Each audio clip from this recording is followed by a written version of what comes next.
সম্মান দিয়ে পেট ভরে ঠিকই, কিন্তু শরীরে যে আগুন জ্বলে সেটা তো নেভে না। নিজের মুখ সামলে কথা বল পূজা, বুঝেছিস? আজকের পর থেকে তুই ওই রবির সঙ্গে দেখা করবি না, আমি সব সামলে নেব। তুমি কোনোদিনই সামলাতে পারোনি। আমি দেখছি কি করে সামলানো না যায়। আমি জানতাম যে তুমি অবশ্যই আসবে।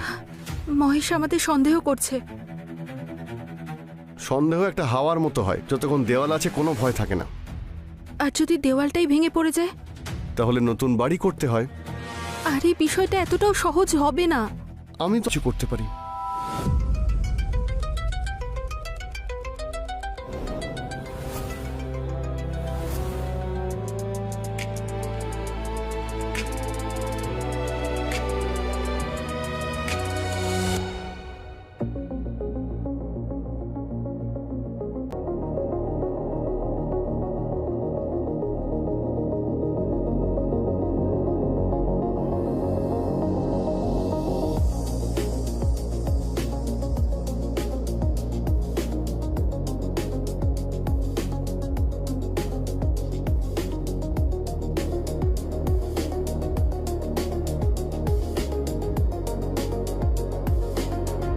চলে এসেছো?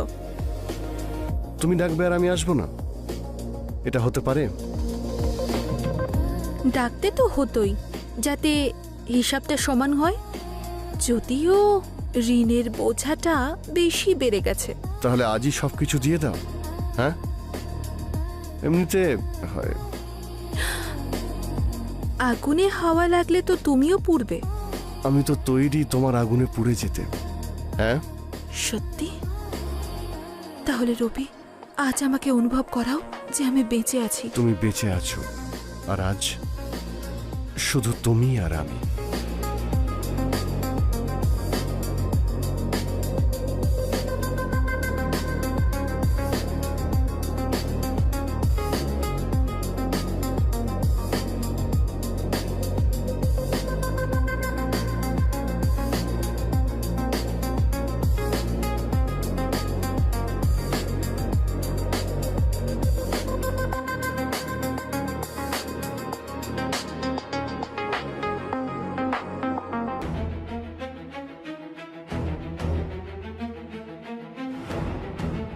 রবি, আমার তোমার সঙ্গে থাকতে ভীষণ ভালো লাগে, কিন্তু এভাবে লুকিয়ে চুরি আর কতদিন কাটবে? শুধু আজকের রাতটা পূজা, কাল থেকে তো আমরা মুক্ত হয়ে যাব। সত্যি?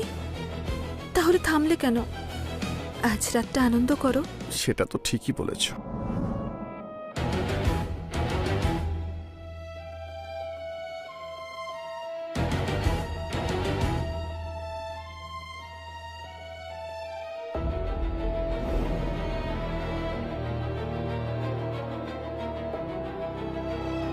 ও আরে দাদা, এসব কি কি কি করছো? আমার বউয়ের সাথে তুই এরকম করবি?